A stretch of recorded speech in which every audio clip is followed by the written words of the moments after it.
Salut à tous! Aujourd'hui, nous allons voir ensemble comment acheter des algos, qui est la crypto-monnaie de la blockchain Algorand, et comment transférer ces algos sur votre propre portefeuille.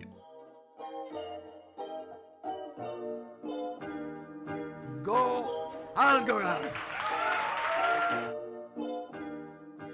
Aujourd'hui, la grande majorité des gens qui achètent des crypto-monnaies le font via des plateformes d'échange centralisées, comme Binance, Coinbase ou KuCoin pour les plus célèbres, et ensuite les laissent dessus.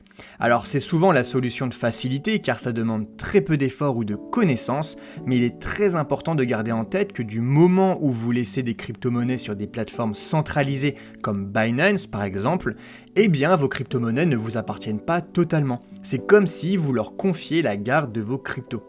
Même si la plupart du temps avec des grosses plateformes comme Binance ou Coinbase il n'y a que très peu de problèmes, ça peut parfois être très compliqué de faire ce que vous voulez avec vos crypto-monnaies.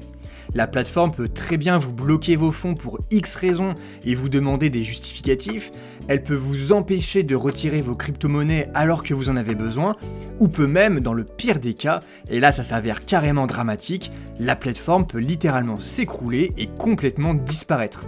Il faut toujours garder en tête que, aussi grosse soit-elle, aucune plateforme d'échange de crypto-monnaies n'est à l'abri d'un problème ou d'un scandale, aussi bien judiciaire, politique, financier que d'un piratage. L'affaire FTX, survenue l'année dernière et qui avait secoué très fortement le marché des cryptos, en est la preuve vivante. Et malheureusement, des milliers de personnes en avaient fait les frais, alors qu'elles pensaient justement que leurs fonds étaient en sécurité sur l'une des principales plateformes d'échange crypto qu'était FTX. Il y a d'ailleurs une phrase très célèbre que l'on répète souvent dans le domaine de la crypto et que vous avez peut-être déjà entendu, c'est Not your keys, not your coins, qu'on peut littéralement traduire par pas vos clés privées, pas vos cryptos, donc pensez vraiment au maximum à retirer vos crypto-monnaies de ces plateformes pour enfin en être pleinement maître. Alors au sommaire dans cette vidéo, dans un premier temps, on va voir comment créer une adresse sur Algorand. Je vais vous montrer étape par étape le procédé. Dans un second temps, je vais vous expliquer les différentes façons pour acheter et pour transférer des algos sur le portefeuille que vous venez de créer. Et enfin, dans une troisième partie, je vais vous montrer comment ajouter de nouveaux actifs à votre portefeuille. Et vous allez voir, c'est une fonctionnalité très sympa d'Algorand. Normalement, après tout ça, vous serez prêt à faire vos premiers pas sur Algorand. Déjà, créer un portefeuille sur la blockchain Algorand, c'est vraiment très simple, rapide et accessible à n'importe qui. Quand vous allez créer un portefeuille, vous allez voir qu'il y a deux éléments essentiels qui le composent et qui vont vous être donnés. L'adresse publique et la clé privée du portefeuille. La première, l'adresse publique, vous allez voir, c'est une suite de 58 caractères composés aléatoirement de chiffres et de lettres. Comme son nom l'indique, elle est publique, c'est-à-dire que vous pouvez la partager librement avec n'importe qui. Vous pouvez vous en servir par exemple pour envoyer ou recevoir des transactions. Il n'y aura jamais aucun problème. On verra même plus tard dans une autre vidéo que sur Algorand, il est tout à fait possible d'obtenir une adresse personnalisée, du style john.algo, qui est quand même beaucoup plus facile à partager avec quelqu'un qu'une longue suite de caractères qui ne veulent strictement rien dire. La deuxième donnée que vous allez obtenir en créant votre portefeuille, c'est votre clé privée. Sur Algorand, la clé privée représente une suite de 25 mots tout droit sortis du dictionnaire, qui va vous permettre d'accéder à votre portefeuille. Alors 25 mots, je sais qu'on ne dirait pas comme ça, mais pour vous donner un ordre d'idée de la sécurité et de la difficulté que cela représenterait pour un humain ou même un ordinateur d'essayer de deviner votre clé privée, c'est environ 403 trilliards de trillions de combinaisons possibles. Voilà.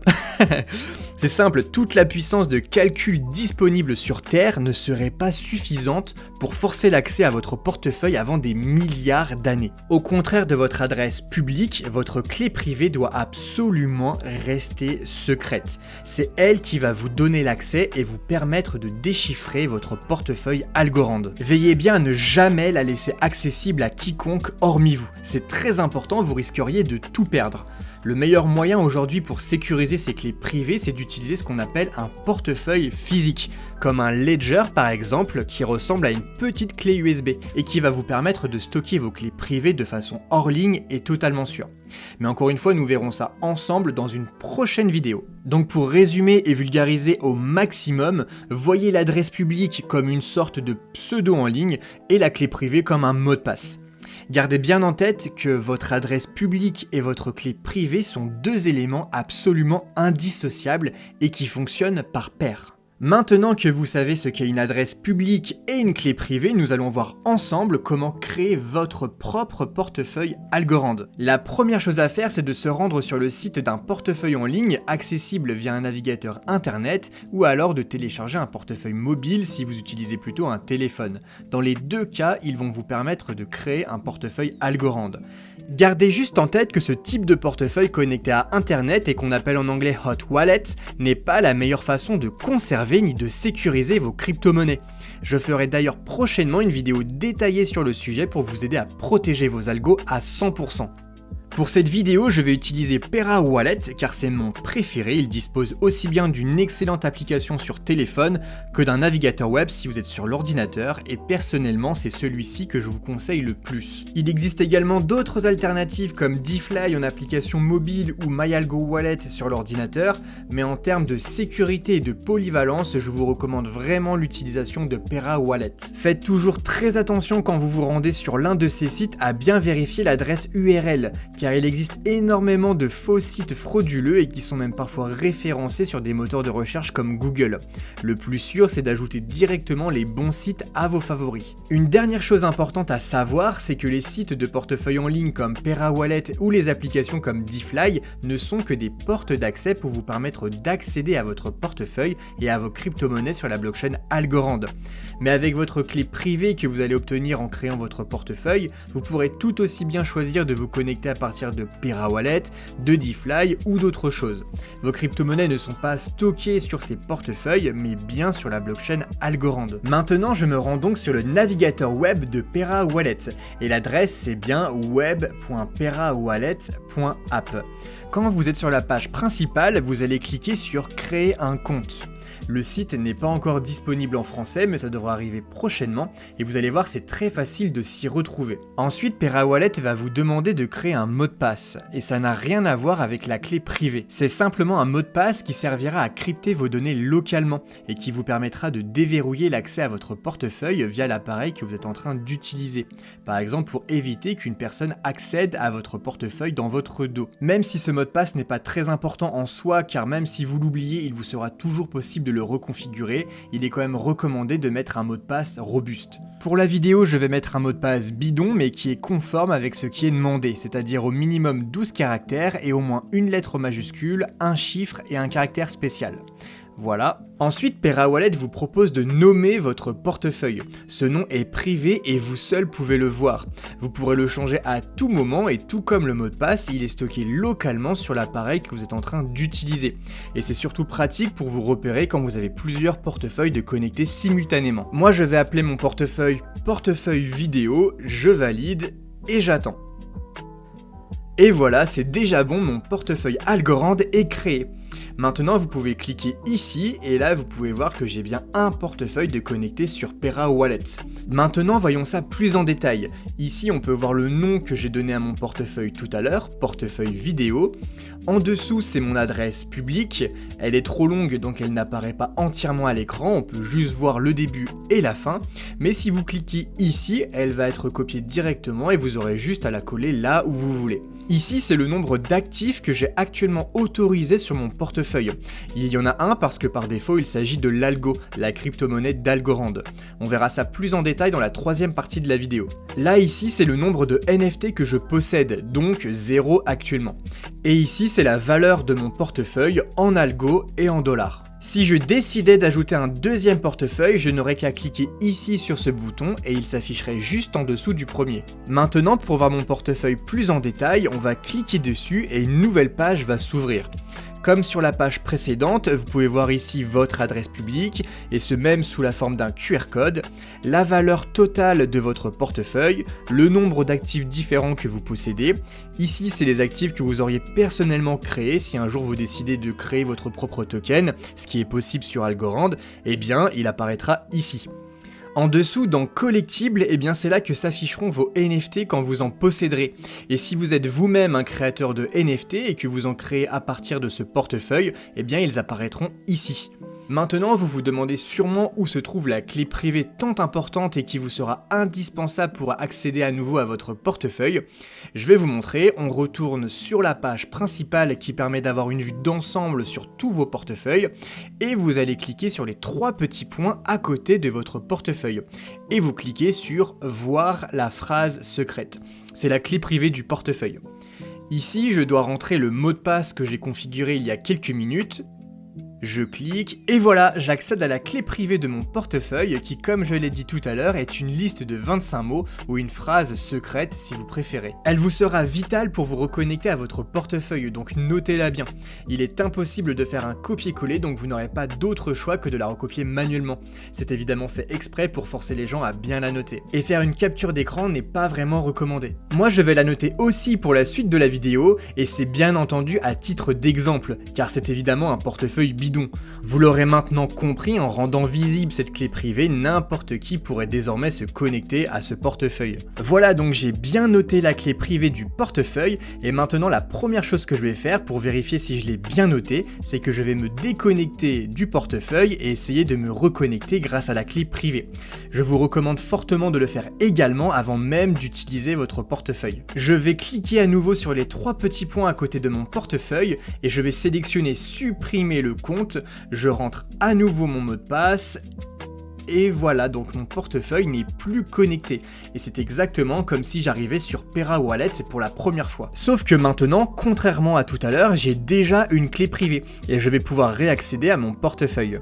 Je clique désormais sur utiliser une phrase secrète. Phrase secrète, clé privée, c'est la même chose. Pera m'explique que je vais devoir rentrer ma liste secrète de 25 mots. Suivant. Et voilà, maintenant je n'ai plus qu'à rentrer ma clé privée.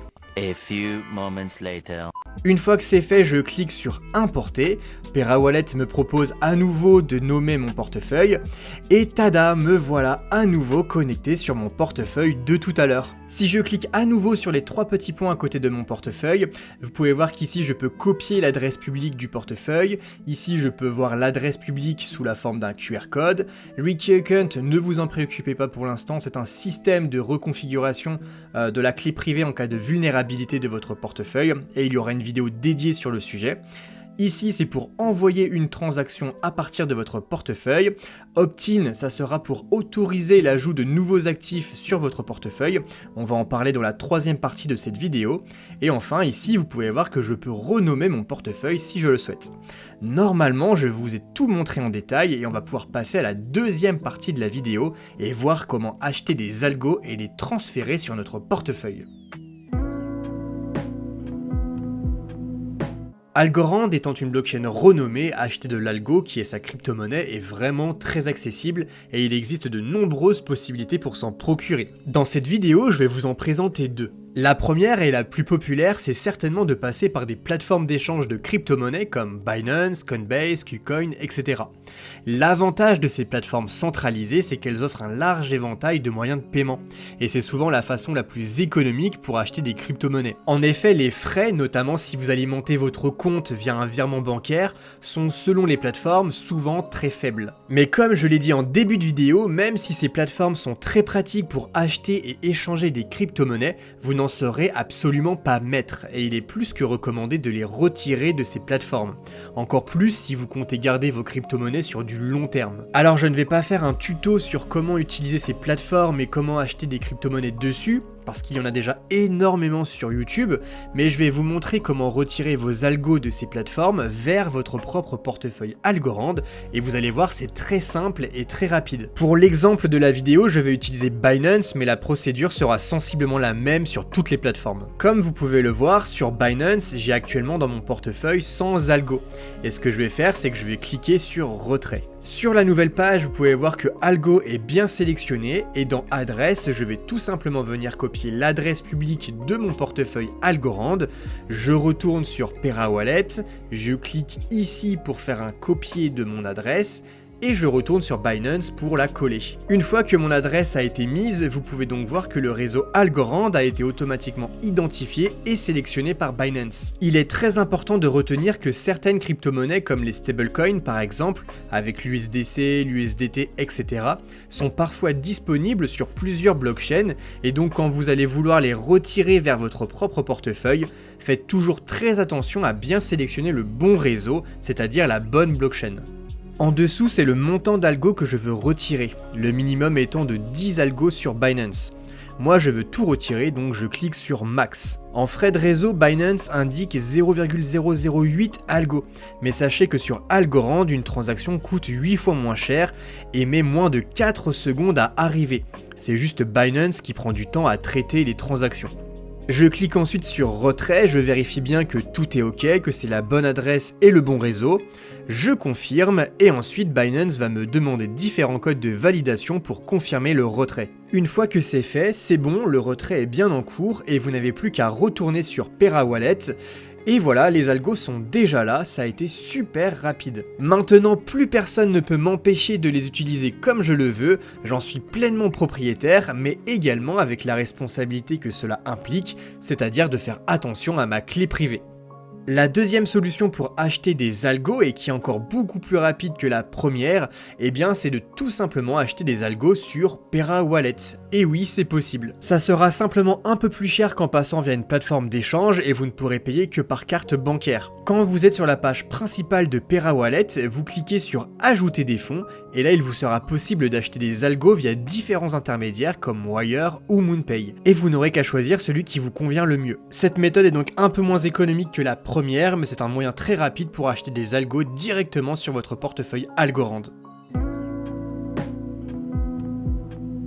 Pour terminer cette vidéo, je vais vous expliquer comment autoriser l'ajout de nouveaux actifs sur votre portefeuille. C'est ce qu'on appelle l'opt-in et c'est une fonctionnalité que personnellement j'adore énormément sur Algorand. Rappelez-vous, tout à l'heure, je vous expliquais que ce chiffre-là correspondait au nombre d'actifs qui étaient actuellement autorisés sur mon portefeuille Algorand et que par défaut, le seul actif d'autorisé était l'algo. En fait, contrairement à Ethereum et à beaucoup d'autres blockchains, sur Algorand, personne ne pourra vous envoyer un actif que vous n'avez pas autorisé au préalable et que vous ne souhaiteriez peut-être pas forcément recevoir. Je ne sais pas vous, mais par le passé, quand j'utilisais Ethereum, j'étais bombardé presque quotidiennement de jetons complètement inutiles de gens que je ne connaissais absolument pas. Et mes adresses se retrouvaient littéralement polluées et je ne pouvais rien y faire. Sur Algorand, ce n'est pas possible. Tous les actifs sur Algorand sont ce qu'on appelle des ASA. Et chaque ASA représente un type bien précis d'actif, que ça soit aussi bien un token fongible comme l'USDC par exemple, ou un NFT. Chaque ASA possède son propre numéro d'identification. Pour vous donner un exemple concret, prenons l'USDC. Vous le connaissez certainement déjà, mais pour ceux qui ne connaîtraient pas, l'USDC est un stablecoin très populaire, indexé au dollar américain et qui est disponible sur la blockchain Algorand. C'est donc un ASA avec son propre numéro d'identification. Si par exemple je veux ajouter de l'USDC sur mon portefeuille Algorand pour pouvoir en recevoir, eh bien je dois d'abord autoriser l'USDC sur mon portefeuille. Si là maintenant quelqu'un voulait m'envoyer de l'USDC ou tout autre ASA que je n'aurais pas déjà autorisé, eh bien il ne pourrait tout simplement pas. Il aurait un message d'erreur au moment d'envoyer la transaction. Alors pour opt-in un ASA, c'est-à-dire pour autoriser son ajout, c'est super simple. Il vous suffit de cliquer sur les 3 petits points à côté de votre portefeuille et de cliquer sur opt-in. Pera vous explique ce que je viens déjà d'expliquer, je clique sur OK et là vous pouvez voir une liste des actifs, des ASA donc, que vous pouvez ajouter à votre portefeuille. Ici, c'est le nom complet des actifs, là, leur symbole sur la blockchain, et à côté, c'est leur numéro d'identification. Le badge vert, c'est pour les actifs vérifiés par Pera Wallet, car oui, des ASA, il en existe des millions. Par exemple, si je veux autoriser l'USDC sur mon portefeuille, je clique sur le plus, j'approuve, j'attends un petit peu, et c'est bon, si je retourne voir mon portefeuille, vous pouvez maintenant voir qu'il y a désormais 2 actifs d'autorisés, l'algo donc et l'USDC. Maintenant, si quelqu'un veut m'envoyer de l'USDC, il peut. La seule chose à savoir, c'est que pour chaque actif que vous allez autoriser sur votre portefeuille, 0.1 algo de votre solde seront bloqués et deviendront donc inutilisables. Par exemple, si vous avez au total 5 ASA d'autorisés sur votre portefeuille, algo compris, votre balance ne pourra jamais jamais être inférieur à 0.5 algo. Mais rien ne vous empêche évidemment de révoquer l'autorisation d'un actif dont vous n'avez plus l'utilité par exemple et que vous ne possédez évidemment plus. Et dans ce cas-là, les 0,1 algo qui étaient bloqués sont débloqués. Si vous voulez supprimer des actifs, c'est simple, il vous suffit de faire l'inverse de opt-out. Sur le navigateur web de PeraWallet, ce n'est visiblement pas encore possible, mais en passant par l'application mobile, ça l'est. Il suffit de cliquer sur votre portefeuille, de cliquer sur Gérer à côté des actifs et de sélectionner Supprimer les actifs. Voilà, normalement vous savez tout, j'espère que cette vidéo aura pu vous aider et vous permettra de faire vos premiers pas sur Algorand. Pensez à vous abonner à la chaîne YouTube pour la soutenir et n'hésitez pas à nous rejoindre sur Twitter ou sur le groupe Telegram. Et moi je vous dis à très vite pour de nouvelles vidéos, salut!